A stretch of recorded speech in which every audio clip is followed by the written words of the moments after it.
नमस्ते बच्चों, my self Jaiswal sir. हम पढ़ रहे हैं class 10th mathematics chapter surface areas and volumes. We have completed exercise 13.2. Now we will see conversion of solid from one shape to another.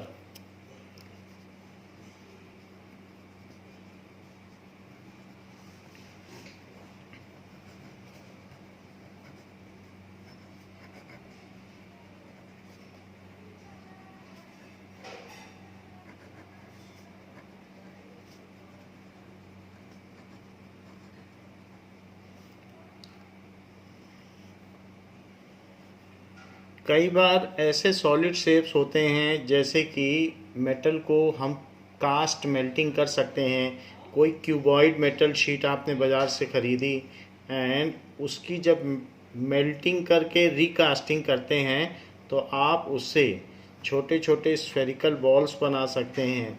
तो ऐसे case में इन दोनों ही चीज़ों में क्या चीज़ नहीं बदलती, तो ऐसे कई चीज़ बनाई जा सकती है। मान लीजिए बहुत सारी एन बॉल्स आपने बना ली, तो ऐसे केस में volume of cuboid is total volume of all spherical balls. तो दोनों का वॉल्यूम डज नॉट चेंज, मास तो भी नहीं चेंज होगा। तो जो यहाँ मास है वही मास होगा। आप पनीर को कट कर लेते हैं तो क्या उसका मास चेंज हो जाता है? अलग अलग शेप में कट कर सकते हैं। आटे की अलग अलग गोलियाँ बना सकते हैं। कभी आप उससे कोन बना लें आटे से, या जो इसी तरीके से कोई भी मोल्डिंग मटेरियल होता है तो उससे भी हम ऐसे क्ले, मोल्डिंग क्ले होती है तो उससे भी कर सकते हैं। तो ऐसे केसेस में when solid is converted from one solid figure to other solid figure, then volume, mass and density does not change. When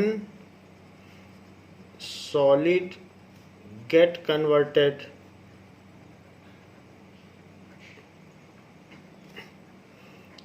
into some other solid shape,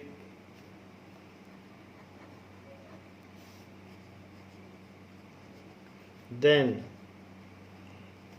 ना तो उसका वॉल्यूम चेंज होगा, ना तो उसका मास, जितना वजन पहले है वही वजन रहेगा, and density does not change. Material तो वही है, does not change.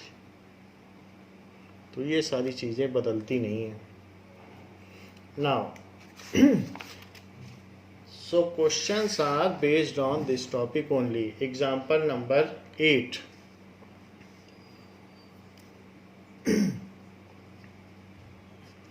Example 8. So example 8 says that a cone of height 24 centimeter and radius of base 6 centimeter is made up of molding clay. molding clay से बनाया गया है कोन।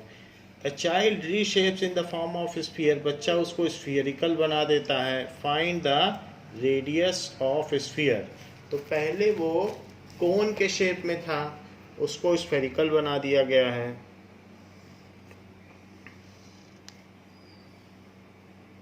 Now it has been converted into sphere. And initial dimensions are height, that is 24 centimeter, and radius 6 centimeter. तो ये पूछा जा रहा है कि जो स्फीयर बनेगा उसका रेडियस क्या होगा। सो स्फीयर का रेडियस क्या होगा, आप इसे r डैश मान लें, क्योंकि जो इसका रेडियस है अलग है और इसका रेडियस अलग है, तो दोनों को अलग अलग माना जा सकता है। So volume of cone is equals to volume of sphere, that is 1 by 3 pi r square h is equals to 4 by 3 pi r cube. r dash लिख लो क्योंकि इसे कुछ अलग मानना पड़ेगा, ये डैश ले लिया तो यहाँ पर भी आप r डैश लिख लीजिए। नाउ पाई से पाई कैंसिल हो जाता है, 3 से 3 कैंसिल हो जाता है, और बाकी वैल्यू आप डाल दें तो r स्क्वायर है। r कितना है? तो 6 square into 24 is equals to 4r dash cube. अब ये 4 नीचे आ जाएगा तो r डैश क्यूब कितना हो जाएगा 6 स्क्वायर इंटू 24/4। तो ये कट के 6 आ जाएगा, फिर 6 क्यूब हो जाएगा। So 6 cube is equals to r dash cube, taking cube root on both side. दोनों तरफ घनमूल लेने पर on both side. So r is equals to 6 centimetre. Cube root का मतलब 1/3 रूट लेना है। तो रेडियस ही पूछा गया था, रेडियस हमने बता दिया कि r डैश इतना है। So radius of sphere is 6 centimetre.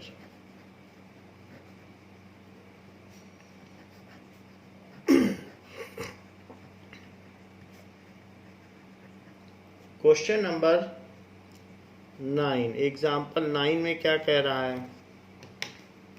It is said that Selvi house has a overhead tank in the shape of cylinder, जिसमें कि पानी भरा है, filled by pumping water from a sump. Sump क्या होता है कि आपके घर के नीचे पानी इकट्ठा रहता है, तो एक क्यूबॉइडल शेप का वाटर टैंक बनाया रहता है जमीन के अंदर में।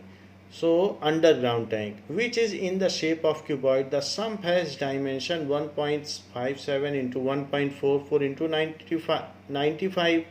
सो दो चीज़ें मीटर में है, एक चीज़ सेंटीमीटर में है। The overhead tank has its radius. Overhead tank cylindrical है और वो 60 सेंटीमीटर एंड हाइट दी गई है। Find the height of water left in the sump after the overhead tank has been completely filled. Sump इतना बड़ा बनाया जाता है कि उससे कई बार टैंक को भरा जा सके। तो वो पूछ रहा है कि ऊपर का टैंक अगर पूरी तरीके से भर गया है तो नीचे जो सम्प है उसमें अंडरग्राउंड टैंक में अब कितना पानी बचा है, उसकी हाइट क्या है, ये पूछ रहा है कि कितनी हाइट लेफ्ट है, ये पूछा गया है। और पाई की वैल्यू 3.14 लेने को कहा गया है। So here it has been given that overhead tank is installed at roof. तो ये ओवरहेड टैंक हो गया, ये घर की छत पे ऐसे इंस्टॉल किया गया है। And it is drawing water from underground sump. तो इसमें पानी आ रहा है अंडरग्राउंड सम्प से। वो ज़मीन के अंदर एक क्यूबॉइडल टैंक बना हुआ है, उसमें पानी इस तरीके से आ रहा है। So that tank is in shape of cuboid, ऐसे है। And it is full of water. तो इसमें ये पूरा नीचे तक रहेगा, नीचे तक का पानी ये खींच लेगा, ऐसा रहेगा। सो ये कहा जा रहा है कि अगर मान लीजिए इसके डायमेंशंस दिए हुए हैं, इसके डायमेंशंस क्या हैं? That is 1 radius 60 centimetre and height 95 centimetre. तो हाइट लिखो 95 सेंटीमीटर, ये तो हो गई हाइट। और रेडियस इसका लिख लें 60 सेंटीमीटर। ये सिलिंड्रिकल टैंक है। नीचे का भी डायमेंशन लिख लें 1.57 मीटर। सो ये दोनों चीज़ें सेंटीमीटर में हमने ली हैं। नाउ बाकी चीज़ें भी सेंटीमीटर में ले लेते हैं। तो 1.57 मीटर इसकी लेंथ है, तो आप इसे लिख लें 157 सेंटीमीटर। 100 से मल्टीप्लाई कर लो। एंड 1.44 मीटर इसकी विड्थ है, तो इसे लिख लें 144 सेंटीमीटर। और इसकी हाइट कितनी दी है? 95 सेंटीमीटर। तो मैंने सब कुछ सेंटीमीटर में बदल दिया है। एंड अंडरग्राउंड टैंक पूरी तरीके से फिल्ड है। तो पूरी तरीके से फिल था जब हमने इसमें से पानी सक करना शुरू किया, और ऊपर वाला टैंक पूरी तरीके से खाली था। तो हम इसमें देख लें, क्वेश्चन में पूछा गया है find the height of water left in the sump after the over head tank has been completely filled. तो इसमें कुछ पानी बच गया होगा, मान लीजिए हमें मालूम नहीं कितना बचा होगा, इतना पानी बचा होगा, इतना। सो हमको पता नहीं कि कितना पानी बचा है, लेकिन हम ये मान सकते हैं कि कुछ हाइट इसमें लेफ्ट है। सो 95 में से अगर ये मान लिया जाए कि x सेंटीमीटर हाइट पानी यूज़ हो गया, तो हम ये पता कर लें कि कितना पानी यूज़ हुआ है ऊपर, तो फिर उतना हम 95 में से माइनस कर देंगे। लेकिन जो भी पानी यूज़ हुआ है वो क्यूबॉइडल शेप में था, जो ऊपर जाके सिलेंड्रिकल हो गया है। Let decrease in height of water is x centimeter. Decrease in height of water in sump is x centimeter. So volume of cylinder overhead tank is equals to, that is volume of water that is sucked. So ये volume of cuboid, so volume of cylinder is equals to volume of cuboid। ऐसा कर लें तो that is pi। अब अलग अलग symbol use किए जाएंगे। पाई यहाँ तो आर है, तो आर तो खैर एक ही है, I R square H is equals to, इसकी क्या होगी एल, एल तो बदलेगा नहीं, बी भी नहीं बदलेगा, और एक्स, तो सिंबल आपस में क्लैश नहीं कर रहे हैं, इसलिए कुछ बदलने की ज़रूरत नहीं है। तो इतना पानी है, जो ऊपर वाला लेवल है वो खाली हो गया, नीचे नीचे पानी बचा हुआ है, तो इसलिए इतना x लेवल खाली हो गया, तो इसीलिए मैंने x लिया है, उतना ही पानी चढ़ के उसको भर दिया है। तो अब इसमें आपको x की वैल्यू निकालनी है। पाई की वैल्यू लिख रहे हैं 3.14 लेने को बोली गई है। 3.14, रेडियस 60 है और हाइट इसकी 95 है। It is all in centimetre. L है 157, बी कितना है 144, एक्स का पता नहीं कि कितना वाटर डिक्रीज हो गया है, तो ये चीज़ें नीचे आ जाएंगी। तो एक्स कितना हो जाएगा 3.14 into 60 into 60 into 95 upon 157 into 144।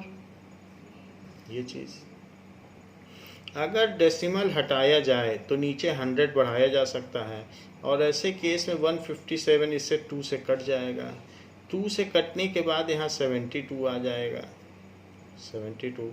अब 72 और ये दोनों भी 6 से कट सकते हैं, 6 से ये कटेगा तो 10 आ जाएगा, जबकि 6 से ये कटने पर 6 1 जा 6 और 6 2 जा 12।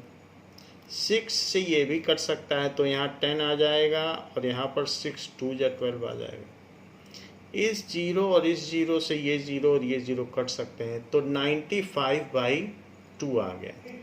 सो 95/2 ये x की वैल्यू हो गई, यानी आधा टैंक खाली हो गया, 2 ही बार भर सकता है। तो ये 95 टोटल था और x की वैल्यू आ गई 95/2, दैट इज 47.5। इतना सेंटीमीटर पानी घट गया है। So now height of water remaining in tank, कितना टैंक में पानी बचा है, हाइट ऑफ वाटर करीब करीब 4 फीट पानी कम हो गया है और 4 फीट के करीब और बच जाएगा। Left in sump is equals to 95 centimetre, तो पूरा ही भरा था और उसमें से इतना कम हो गया 47.5, वो जस्ट इसका आधा है। तो जब ये इतना कम हो गया तो 47.5 सेंटीमीटर बच गया, ये चीज़ हो गई। अब ये क्वेश्चन में ये भी पूछ रहा है कि compare the capacity of tanks, ऊपर और नीचे वाली जो टैंक है उनकी कैपेसिटी में कितने का डिफरेंस है। सो उसके लिए दोनों का वॉल्यूम कंपेयर कर लें। So volume of cylinder, cylinder भी ले सकते हो या overhead tank,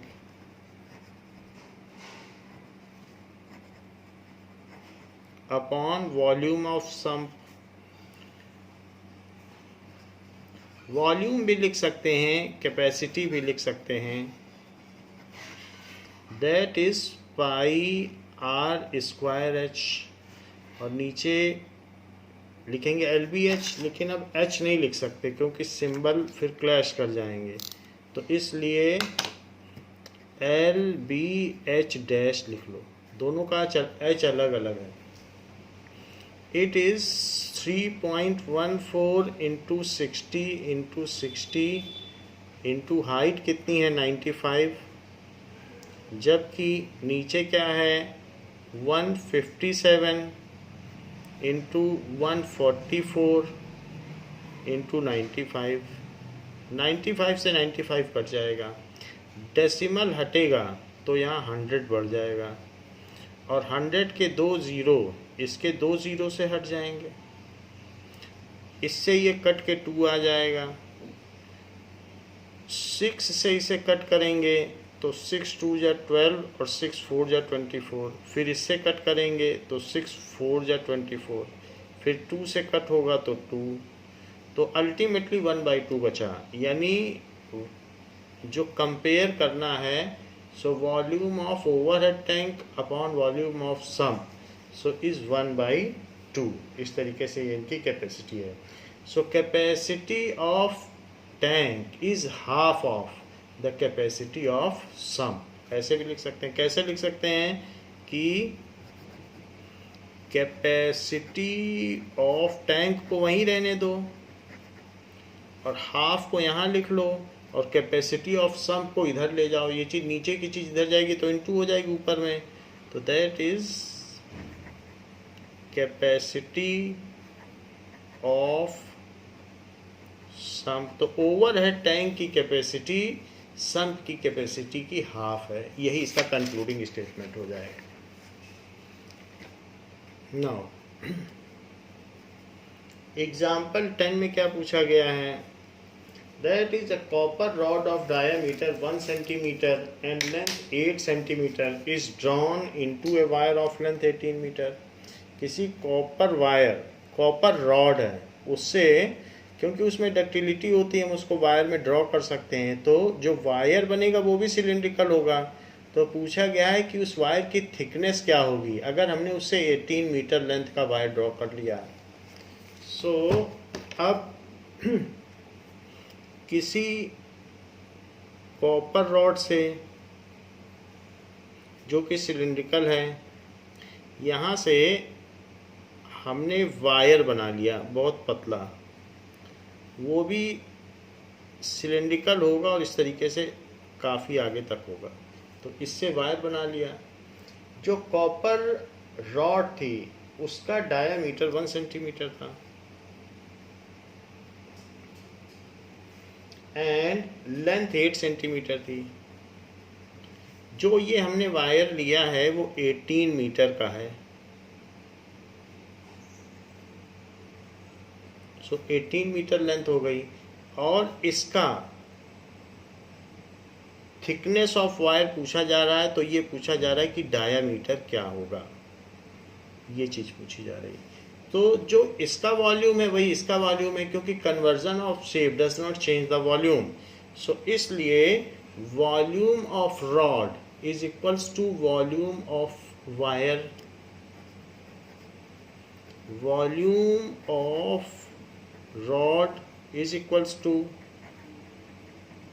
volume of wire, so it is pi r square h। तो अलग अलग सिंबल ले लें, इसे पाई आर स्क्वायर एच ले लें और इधर पर सब कुछ स्मॉल स्मॉल ले लें, पाई आर स्क्वायर एच। यहाँ पर आपको डायामीटर दिया है, इसलिए जो रेडियस हो जाएगा वो कितना हो जाएगा, radius is equals to 1/2 centimetre, क्योंकि डायामीटर 1 है तो रेडियस 1/2 सेंटीमीटर। पाई से पाई कैंसिल हो गया, 1/2 into 1/2 into 8 is equals to, R का तो पता नहीं है, एच 18 है। नाउ 18 है, इसको नीचे ले आओ तो 1/2 into 1/2 into 8/18 is equals to are square. 2 से 2 कटा, ये 4 है तो यहाँ 2 बच गया, तो 4 से 8 कटेगा 2, और 2 से इसको कट करोगे तो 9 आ जाएगा। 9 आएगा तो इट इज़ 1/3 स्क्वायर, या 3 स्क्वायर आप बाहर भी लगा सकते हो, that is equals to are square. So जो आर आएगा वो 1/3 आ जाएगा, 1/3 सेंटीमीटर।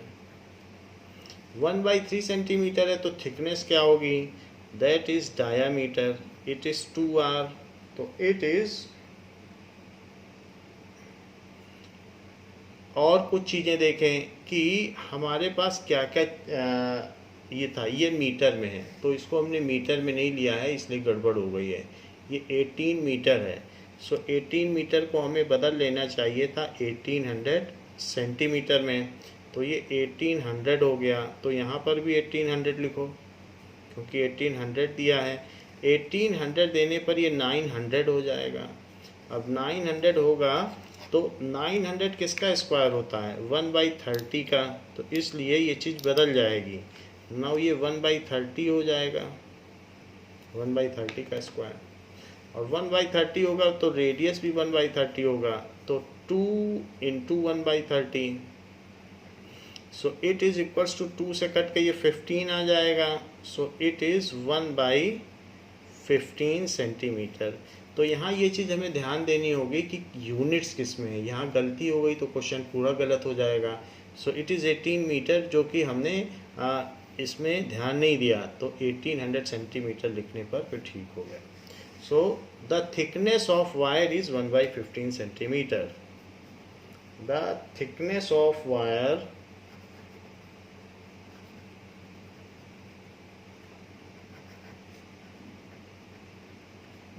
is 1/15 centimetre. अब देखिए example 11, a hemispherical tank full of water. एक हेमीस्फेरिकल अर्धगोलक टंकी है, hemispherical tank, it is full of water is emptied by A pipe at the rate of this litres पर सेकेंड। उसमें नीचे एक पाइप लगा हुआ है और पानी उसमें से फ्लक्स हो रहा है, बह रहा है। How much time will it take to empty half the tank if it is 3 metre in diameter. तो इस तरीके का एक टैंक है और उसमें एक पाइप लगा हुआ है जिसमें से वाटर फ्लो कर रहा है, so water is flowing out of it. तो ये कह रहा है कि हाफ होने में इसको कितना टाइम लगेगा। सो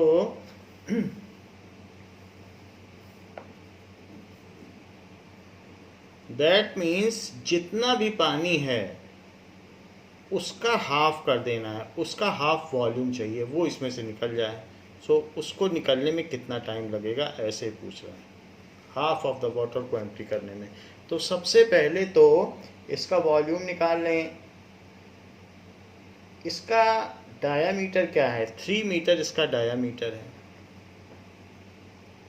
तो इसका रेडियस क्या हो गया, radius is equals to d/2, that is 3/2 metre, ये रेडियस हो गया। अब हमको रेडियस पता चल गया है तो इसका वॉल्यूम पता चल जाएगा। Volume of tank it is equals to 2/3 pi r cube. So 2/3 into 22/7 into r cube. So it is 3/2 into 3/2 into 3/2। 3 से ये 3 कट गया 2 से ये 2 कट गया, इस 2 से 11 आ गया, ये चीज़ आ गई। सो 11 3 जा 33, 33 3 जा 99, सो इट इज़ 99 और बाकी नीचे क्या बचा 14। सो इतना बच गया, ये इसका वॉल्यूम है इतने metre cube. So half of the volume इसका खाली होना है, ये पानी आधा होना है। और इसमें से किस हिसाब से बह रहा है water, that is efflux is 3 and 4/7 litre पर सेकेंड। 3 and 4/7 लीटर पर सेकेंड, इतना पानी बह रहा है। तो ये जो भी चीज़ है, so water to be emptied, कितना पानी खाली करना, इसका आधा। सो ऐसा लिख लें कि volume of water to be emptied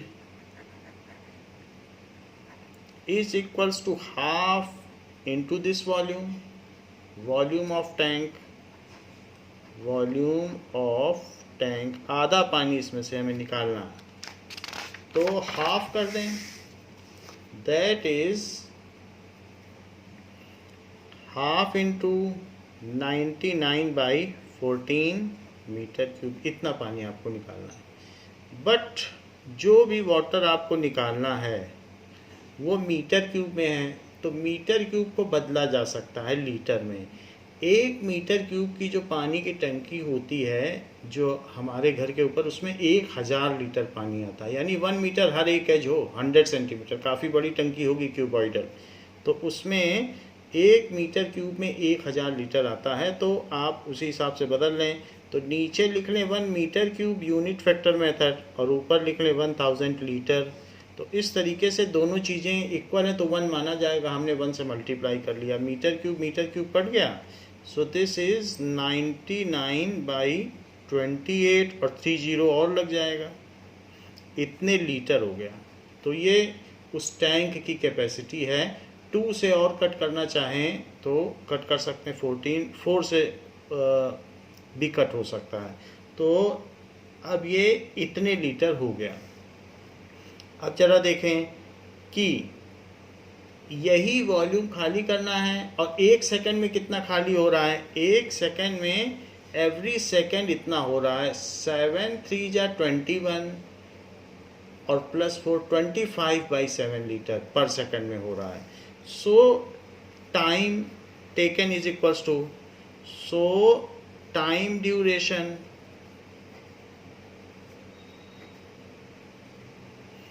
for emptying, तो कितना पानी खाली करना है, 99000/28।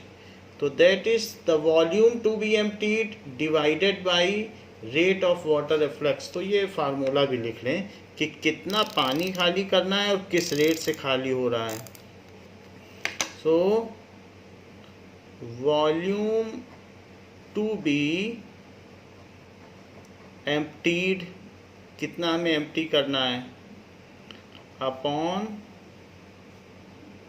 Rate of efflux. जो चीज़ बाहर निकल जाती है उसे एफ्लक्स कहते हैं।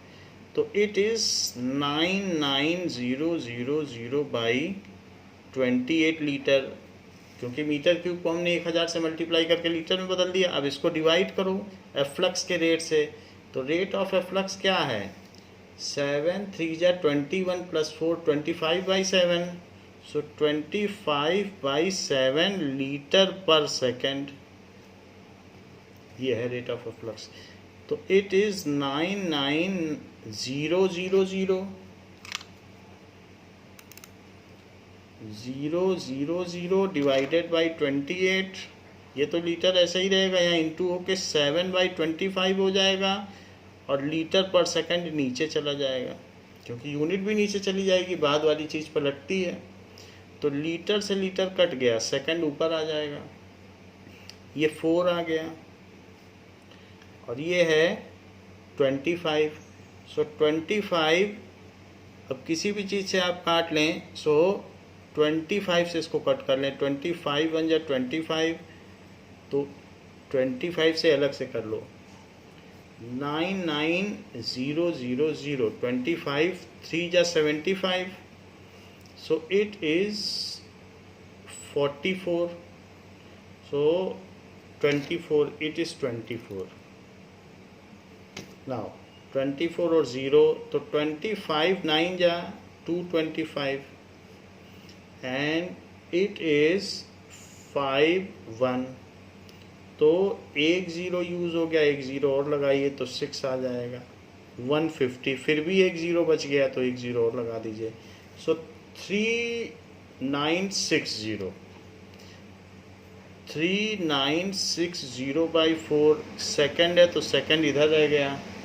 अब 4 से भी इसको कट कर लो, तो 4 9 जा 36 एंड 4 9 जा 36 और 0, इतने सेकंड हो गए। सो 990 सेकंड। इसको अब मिनट में बदल लो, तो मिनट में बदलने के लिए सेकंड हमें कट करना है, तो ऊपर 1 मिनट लिखिए और नीचे 60 सेकंड, क्योंकि दोनों चीज़ें एक ही हैं।